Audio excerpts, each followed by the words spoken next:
Bonjour à toutes et à tous, j'espère que vous allez bien. Je suis heureuse de vous retrouver aujourd'hui sur le podcast Histoire de vie produit par RBK Media. Aujourd'hui, j'interviewe Maëlys Morata, mannequin professionnel. C'est parti. Bonjour Maëlys. Salut. Merci d'avoir accepté cette interview. Avec plaisir. On va revenir un petit peu sur ton enfance. Alors, tu étais comment petite fille? Alors, petite fille, j'ai été vraiment, je pense, la caricature de la petite fille. Je piquais les vêtements dans le dressing de ma mère, je lui prenais les chaussures à talons, je lui volais son maquillage. Je me déguisais. J'adorais, et j'adore d'ailleurs toujours me déguiser. Je faisais plein de spectacles et je pense que c'est un peu lié à mon univers où je me change des dizaines de fois quand je fais des shootings, que on me maquille et voilà. En fait, j'aime ça depuis toute petite. Depuis toujours. T'es inné, quoi, si je peux dire. Ouais, c'est ça. Quel regard tu avais sur toi, sur ton corps enfant et surtout adolescente? Alors, j'ai toujours été très fine. Ouais. Donc j'ai toujours été très à l'aise dans mon corps, j'avais vraiment pas de soucis là-dessus. J'ai fait beaucoup de danse, j'ai fait 15 ans de danse, donc je pense que ça m'a aidée aussi. Je suis montée sur scène, j'avais 3 ans. Alors je pense que mon premier spectacle, c'était pas un vrai spectacle, hein, voilà, mais depuis toujours j'aime être devant les projecteurs, monter sur scène, etc. Mais adolescente, je me suis bien sentie dans mon corps, mais c'est vrai que j'ai été très tard formée, entre guillemets, et je l'ai un peu mal vécu par rapport à mes copines qui avaient vite de la poitrine à cet âge-là, quand on est au collège, etc. C'est très important. Et moi, j'en avais pas trop, et j'en ai pas trop, sauf là aujourd'hui parce que j'allaite, mais sinon, j'en ai pas trop. Mais moi non plus, je suis team plat. Je suis complètement bien aujourd'hui dans mon corps, mais c'est vrai qu'à l'adolescence, c'était un peu sujet compliqué, quoi. Alors, comment le mannequinat est entré dans ta vie? Alors, il y a 2 histoires. La première, c'est en 3e, on fait un stage en entreprise. Et j'avais fait 1 semaine chez le coiffeur de ma maman, qui était directeur artistique et maquilleur professionnel. Donc j'ai fait une partie de la semaine dans son salon de coiffure. Autant te dire que je me suis clairement ennuyée. Désolée pour les coiffeurs. Et après, l'autre partie de la semaine, c'était shooting photo dans un studio avec lui, le make-up, le styliste, la photographe, la mannequin. La mannequin qui arrivait le matin éclatée et qui 2 heures après était bombesque et faisait des photos, machin et tout. Et je me suis dit, mais c'est plutôt pas mal en fait, son métier et tout. Et en fait, de fil en aiguille, avec cette équipe avec qui j'étais en observation pendant 1 semaine, ils m'ont dit, vu que c'était des connaissances à ma mère, ils m'ont dit t'as une bonne tête et tout, on aimerait bien te prendre en photo. Ma mère donc a été ok et en fait j'ai fait mes premières photos comme ça avec cette équipe et après ils m'ont décroché les premiers contrats rémunérés, ça s'est fait un peu comme ça. Et l'autre histoire, c'est que j'ai appris plus tard que petite, j'avais été démarchée pour faire des photos, mais en fait ma mère n'avait jamais voulu parce que elle connaissait pas, ça lui faisait peur, le milieu de la mode et tout. Et voilà, et après je lui dis non mais franchement t'aurais pu me laisser ou peut-être que en fait au final peut-être ça se serait passé autrement. Ça, mais tout arrive toujours pour le bien. Moi je pense que. Mais bon au final ça s'est fait. Et donc comme ça. Quel souvenir tu gardes de tes débuts? Alors mes débuts, je faisais que faire des malaises vagos. Mais non. Ouais, je faisais que tomber dans les pommes parce qu'en fait, on essaye d'être concentré, de rester focus. T'es beaucoup debout et en fait, je pense qu'il y avait énormément de stress, qu'on se le dise. J'avais 14-15 ans. Et je faisais que tomber dans les pommes. Et donc j'ai ce souvenir où j'ai tout le temps les jambes en l'air et on me donne du sucre pour que je reprenne un peu vie et que, allez, on refait le shoot, on continue les photos. Alors on imagine souvent un univers très très glamour, mais finalement quelle est la réalité quand on commence dans ce milieu? La réalité, quand on commence et actuelle, c'est que déjà on shoot les collections en saison inversée. Donc on shoot l'été en hiver. Donc tu te gèles dehors avec des petites vestes des petits t-shirts ou du maillot, etc. Et en été, tu shootes de l'hiver en doudoune, en pleine canicule. Donc en fait, c'est pas hyper glamour, quoi. Ouais. Et en plus, quand tu commences, pour te faire un peu connaître, tu travailles clairement gratuitement, hein, je pense, dans beaucoup de milieux de l'art. Mais tu travailles, tu fais des shootings pour un peu te faire des photos, rencontrer des photographes, rencontrer un peu des équipes. T'as des horaires qui sont... Je me souviens d'un tournage où j'avais... Le call time, il était à 4h30 du matin, parce que c'était pour avoir le lever de soleil, machin et tout. Ça pique, quoi. Ouais, c'est pas simple. Et est-ce que tu as déjà ressenti une pression particulière sur ton physique? Bon, tu as toujours été mince, t'es belle, mais est-ce qu'on t'a déjà mis la pression? Alors, j'ai discuté de ça avec ma mère, parce que moi, j'en ai aucun souvenir. Je me souviens pas m'être mis la pression particulièrement, mais elle m'a dit que quand j'ai commencé le mannequinat et que j'avais voulu rentrer dans certaines agences parisiennes, il m'avait demandé de perdre du poids et que j'avais fait un peu focus sur mon poids, etc. Mais j'en ai vraiment aucun souvenir. Comme quoi mon cerveau a occulté cette information. Mais ma mère, elle, s'en souvient et elle m'a dit oui, on n'aimait pas ça avec ton père et tout parce que bon, déjà que t'étais mince, maigre, après, c'était un peu limite de l'anorexie, quoi. Et justement, c'est dur dans ce milieu, tu le ressentais beaucoup, ça, ou pas? Une fois, du coup, mais ça t'a pas finalement marqué? Non. Mais c'est quelque chose qui est un peu cool. Enfin, moi qui suis pas dans le mannequinat, c'est quelque chose qu'on entend. Oui, c'est quelque chose qu'on entend beaucoup. Après, je pense qu'il y a deux cas de figure. Moi, le mien, c'est que, merci la génétique, j'ai pas besoin de me rendre malade pour avoir le corps que j'ai. Et je pense qu'il y a plein de nanas, de mannequins qui n'ont pas forcément ces gènes et la chance d'être toute fine naturellement et qui, du coup, se rendent malades pour atteindre ce poids. Après, il y a toutes les maisons de haute couture que moi, par exemple, je travaillerai pas dedans parce que je suis trop petite. Et ça m'avait un peu... il faut faire 1m80, quoi. Et encore, je pense que c'est pas dans les plus grandes, quoi. Et ça t'a justement... Du coup, vu que je fais 1m72, clairement, j'ai eu plein de portes de fermées aux agences en me disant « Non, t'es trop petite, non, t'es trop petite ». Du coup, tu peux rien faire, en fait. T'es trop petite, tu peux pas te grandir, en fait. Si on te demande de perdre du poids, à la rigueur, tu peux perdre du poids, mais la taille, malheureusement... Et justement, comment t'as réussi à en faire ton métier, quoi? Parce que donc t'as fait tes études. En fait, ça s'est fait un peu... C'était pas prévu. C'était clairement pas prévu. Après le bac, je devais partir à l'étranger.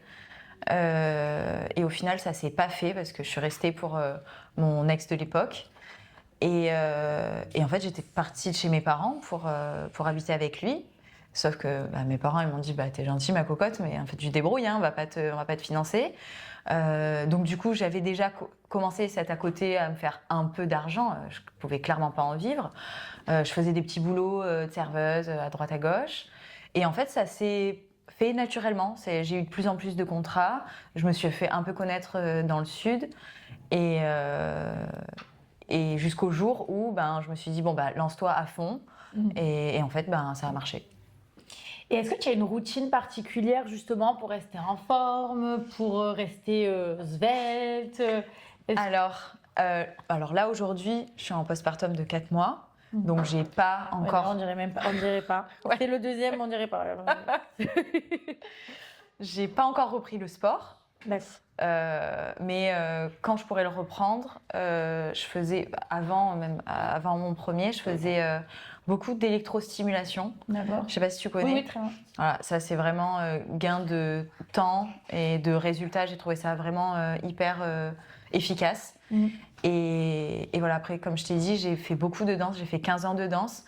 Et ça aussi, je veux m'y remettre parce que, bien dans ta tête, bien dans ton corps. Et c'est vraiment quelque chose qui me manque, en l'occurrence. Ouais. Et au niveau alimentation, tu es obligée de faire attention quand même. Il faut savoir que je suis végétarienne, donc je ne mange pas de viande et pas de poisson. Donc je pense que ça a un impact sur le fait que je mange pas trop de... Bon après, si, je mange un peu... En fait, j'ai pas trop de mérite. Clairement, j'ai une bonne génétique. Oui. Et une bonne hygiène de vie. Et une bonne hygiène de vie, ouais. C'est pas trop... c'est pas trop fair play en fait. D'accord. Je sais que j'ai de la chance. Après, je peux me faire des excès. Après, voilà, je vais faire attention pendant le reste de la semaine, etc. Et me réguler comme ça, quoi. Ouais. Et donc, quand on travaille avec son corps comme tu le fais, hein, clairement, est-ce que ça change la manière dont on se regarde, selon toi? Oui, c'est sûr. C'est évident parce que mon corps est du coup mon outil de travail, comme un musicien avec son instrument, quoi. Donc oui, j'ai toujours été très exigeante avec mon corps. Alors, je me suis adoucie avec mes grossesses parce que je pouvais pas demander autant d'exigences qu'avant avoir donné la vie, quoi.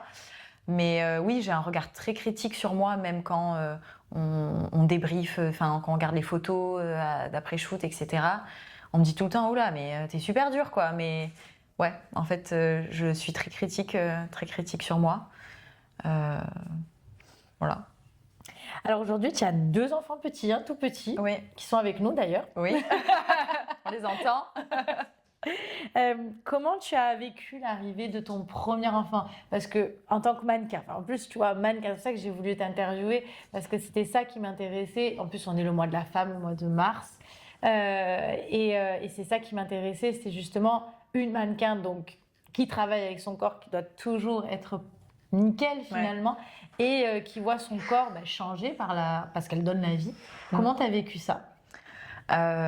J'ai adoré être enceinte. J'ai adoré voir mon ventre s'arrondir, voir un peu des formes sur mon corps. Franchement, c'était trop bien. Mes 2 grossesses sont hyper bien passées. En plus, on a immortalisé ça avec des superbes photos. Non, ça c'est...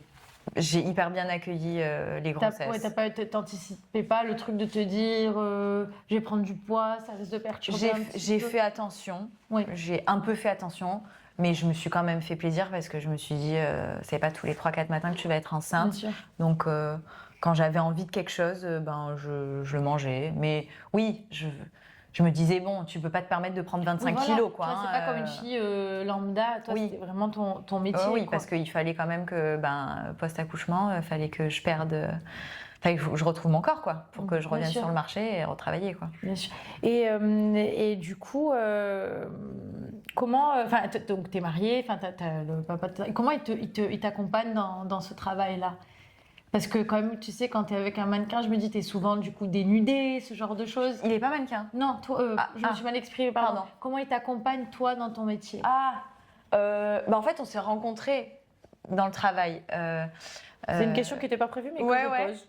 Parce que je me dis, tu sais, quand t'es mariée avec quelqu'un qui se met en avant comme ça, parce que c'est ton métier, des fois tu peux un peu être jaloux. Être jaloux ou quoi, tu vois.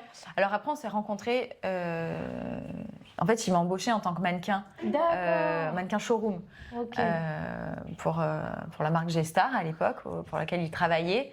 Et donc on s'est rencontrés comme ça. Oui, donc il savait que j'étais mannequin et connaissait mon métier. Mais ça se passe bien.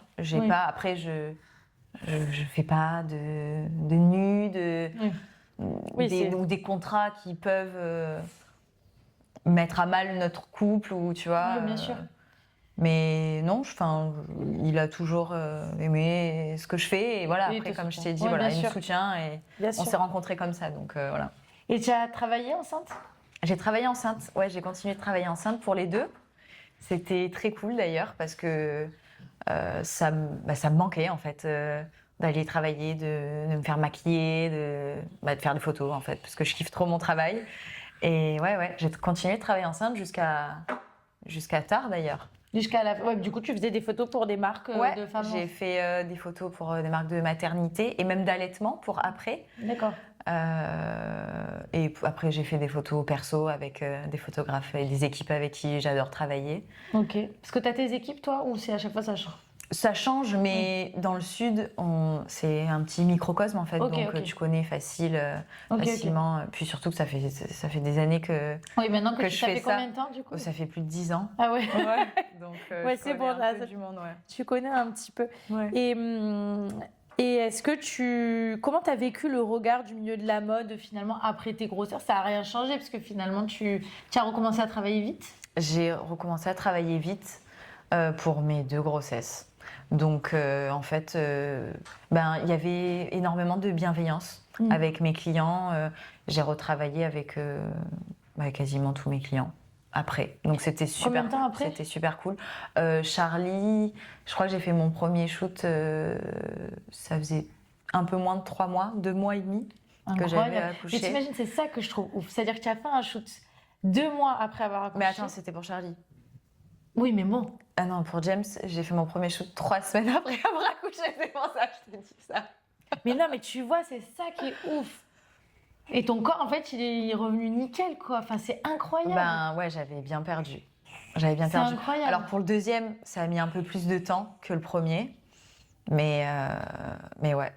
Parce que tu vois, quand t'es... Bon, moi, j'ai une fille. Quand tu viens d'accoucher, normalement, tu sais, t'es pas trop à l'aise avec ton corps. Tu vois, t'as pris du poids. Même, je sais pas, mon bassin, je trouvais que tout avait changé. Je me serais jamais mis en faute. Enfin, tu vois. Bon, après, j'ai pas fait du bikini, attention. Non, mais c'est incroyable, tu vois. Et c'est ça que je trouve génial, c'est ce rapport au corps-là et la maternité. C'est ça que je voulais justement mettre, tu vois, en avant dans cette interview. Et est-ce que tu as rencontré des difficultés? J'imagine que oui, au cours de ta carrière, là. Et quelles ont été tes principales difficultés? C'est la grande question de est-ce que déjà je vais retravailler autant qu'avant après les bébés? Est-ce que je vais retrouver mon corps? Parce que pour le premier, je savais pas parce que j'avais jamais eu d'enfant, donc je me dis bon, j'espère que ça va aller. Bon, au final, j'ai perdu très rapidement. Et pour le deuxième, ça a été un petit peu plus long. Même si c'est paradoxal parce que je te dis que j'ai fait mon premier shooting 3 semaines après, mais ça a été concours de circonstances. Mais voilà, ça a été un petit peu plus long pour récupérer mon corps, mais bon, normal en fait, 2 enfants. Bien sûr. Et encore, je m'en sors très bien, je vais clairement pas me plaindre.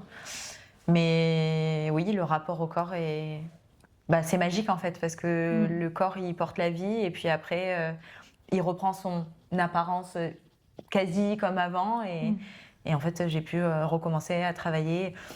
Mais c'est vrai que c'était des grandes questions. Et sinon, tu as déjà été confrontée à d'autres difficultés au cours de ta carrière? Peut-être des pressions, je ne sais. Parce qu'on parle aussi... Alors, je ne sais pas si c'est... On parle aussi, tu vois, de photographes. Enfin, oui, c'est surtout des photographes qui peuvent être très exigeants avec les mannequins, voire avoir des comportements même peut-être déplacés ou ce genre de choses. Est-ce que tu as déjà été confrontée à ça? Non. Non. Non, j'ai pas été confrontée à des photographes malveillants. Voilà, tu vois, ce genre de choses. Oui, je sais, il y en a plein malheureusement, comme il y a aussi beaucoup de témoignages qui sortent ces dernières années. Mais non, j'ai pas eu, heureusement. Après, je pense qu'il y a une certaine forme de naïveté. Ils ciblent des nanas qui n'ont pas forcément confiance en elles, qui sont jeunes, qui osent pas, parce que c'est vrai que quand tu commences... Voilà, maintenant, moi, ça fait plus de 10 ans que je fais ça. Si j'ai un comportement déplacé en face de moi, le gars, je vais le recadrer en 2 secondes. Alors qu'au tout début, quand j'ai commencé, en fait, je pense que t'oses pas dire, tu sais pas. Déjà, tu sais pas comment ça se passe. Et c'est là où ça peut être dangereux, en fait. Et c'est là, je pense, qu'il faut être accompagné par des adultes, des vrais adultes. Parce que les jeunes femmes, c'est facile de se faire bouffer dans le milieu. Pour répondre à ta question aussi, à un moment donné, j'avais pris du poids. À un moment donné dans ma vie, problème hormonal à cause de la pilule, etc. Et j'étais pas bien. J'étais pas bien dans mon corps parce que j'avais jamais été confrontée à ça. Moi qui avais toujours été fine, etc. En plus, je faisais des photos, ça se passait très bien. Et quand tu fais des photos, mais que tu as pris du poids, le regard des clients, le pantalon, tu le remplis trop. C'était un peu compliqué, même si je savais que c'était temporaire. Mais j'ai un peu galéré à ce moment-là. C'était pas facile. Et comment t'as fait pour passer ça? C'était un problème de pilule. Donc en fait, non mais psychologique. Tu vois? J'étais aidée. Enfin, j'étais accompagnée de mon compagnon à l'époque en fait, et que coacher un peu en mode ça va aller, tu vas retrouver ta ligne, etc. Et puis je continuais quand même de travailler. Donc, je sais pas, une certaine force un peu mentale. Et je me suis dit, bon, allez, reprends-toi en main, même si c'était pas ma faute. Mais... Oui, du coup, c'était un premier moment. Parce que c'est ça aussi qui est important, c'est qu'en tant que femme, t'es confrontée, tu vois, t'as les règles tous les mois, t'as tes règles, t'y vas, Ah bah oui. Tu vois. Et du coup, t'as pas le choix. Et je me dis, c'est... Enfin, de travailler comme ça avec son corps, je parle pour toi, mais je parle aussi pour toutes les sportives de très haut niveau. Complètement. Tu vois, c'est quelque chose je pense qu'on ne prend pas assez en compte dans la société. Est-ce que tu as peur de vieillir ? Non, j'ai pas peur de vieillir. J'ai pas peur de vieillir parce que je pense qu'à chaque âge a sa période de vie et que j'ai 2 enfants, donc non, j'ai pas peur de vieillir parce que j'ai hâte de les voir grandir, même si j'ai pas envie qu'ils grandissent trop vite. Mais voilà, de découvrir des phases de vie avec eux, ça me fait pas peur. Mais bien sûr, dans mon métier, j'ai pas peur de vieillir parce que déjà on me dit que je fais très jeune. Depuis toujours, on me dit que je fais pas mon âge. Donc c'est un atout dans mon métier. Mais je me dis que des mannequins de 30, 40 et 50 ans, il y en a en fait maintenant qui n'avaient pas forcément il y a 20 ans. Et je pense que j'arriverai toujours à travailler, même si après, je ne sais pas si peut-être je ferai une reconversion. En tout cas, ce qui me plaît aujourd'hui, c'est ça. J'ai une flexibilité de planning pour m'occuper de mes enfants. Et ça, c'est vraiment génial, qui n'est pas donné à des salariés qui travaillent du lundi au vendredi. Et non, j'ai pas peur de vieillir. Est-ce que la maternité t'a rendue plus forte ou encore plus libre ? Alors, plus forte, oui. Plus libre, non. Qu'on se le dise, on n'est pas plus libre quand on a des enfants. Après, non, mais ça peut être aussi une liberté en tant que dans l'esprit, tu vois, ou en tant que femme. C'est sûr que non, t'es enchaînée quand t'as des gosses. T'as les petits, faut rentrer le soir, faut s'en occuper. Tu peux pas. Ah, moi, je vais aller boire des coups avec des copines. Enfin, c'est toute l'intendance que tu connais, oui. Que t'as une fille. Mais plus forte, oui, carrément, parce que c'est une routine, c'est un planning de famille à prendre. Et en fait, je gère, même si j'arrive en retard.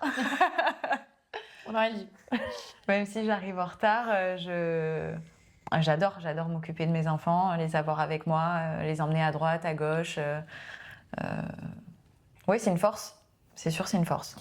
Alors, le cœur de RBK Media, c'est la résilience. C'est quoi pour toi la résilience ? Alors, c'était un peu la question piège. La résilience, je pense que en fait, c'est tu arrives à te sortir des situations qui sont compliquées et justement à en faire une force. Et on peut penser que le mannequinat n'est pas forcément compatible avec avoir des enfants. Mais oui, c'est pour ça que je t'interviewe. Avec le changement du corps. Et en fait, si le corps est incroyable, le corps est magique, le corps porte la vie, crée la vie et après reprend son quotidien un peu d'avant. Et en fait, c'est compatible parce qu'aujourd'hui, j'arrive à le faire avec 2 petits en bas âge. Ils ont quel âge ? Le grand, il a 2 ans et demi et le dernier, il a 4 mois. Et c'est possible. Avec de l'organisation, de l'aide de la famille. Ouais, je suis aidée beaucoup par mes beaux-parents, mes parents, qui gardent les enfants dès qu'ils peuvent, dès que j'en ai besoin. Et ça, c'est génial. Quel message tu aimerais transmettre aux femmes qui ont du mal à accepter leur corps ? Alors, c'est un peu je trouve que c'est une question très intime. Parce que j'ai pas vraiment été mal dans mon corps dans ma vie. Ça fait une petite phase où du problème hormonal. Donc je saurais pas trop donner des conseils ou parler à leur place parce que je me sens pas trop légitime en fait. D'accord. Je suis bien en fait, je suis bien dans mon corps et je l'ai un peu toujours été. Donc, je me sens pas légitime de Ok. répondre à cette question. Eh ben, c'est très, c'est bravo, merci pour cette honnêteté. Non, mais et qu'est-ce que tu aimerais qu'on dise davantage sur le corps des femmes et de la maternité? Le corps des femmes et la maternité, laisser les femmes tranquilles en fait, laisser les femmes porter la vie, prendre du poids, perdre du poids. On est toujours en train de critiquer les corps des femmes dans la société. Elle est trop maigre, elle est trop ci, elle est trop grosse, elle a des enfants, elle n'a pas d'enfants. Moi, je pense que le corps de la femme évolue. C'est très personnel en fait. Il y a des femmes qui vont prendre du poids, il y en a qui vont pas en prendre. C'est laisser les femmes tranquilles en fait. Laisser-les tranquilles, tout simplement. Est-ce qu'il y a une marque qui t'a vu grandir, qui t'a connue toute petite, puis qui te suit encore aujourd'hui, maman? Oui, il y a 2 marques du Sud avec qui j'ai travaillé. J'étais un peu jeune mannequin et qui m'ont vue maman d'un premier et maman d'un deuxième, et avec qui je continue de travailler aujourd'hui. C'est Lully, que tout le monde connaît, je pense, et avec qui j'ai vu aussi évoluer la marque, et Le Temps des Cerises. Pareil en fait aussi.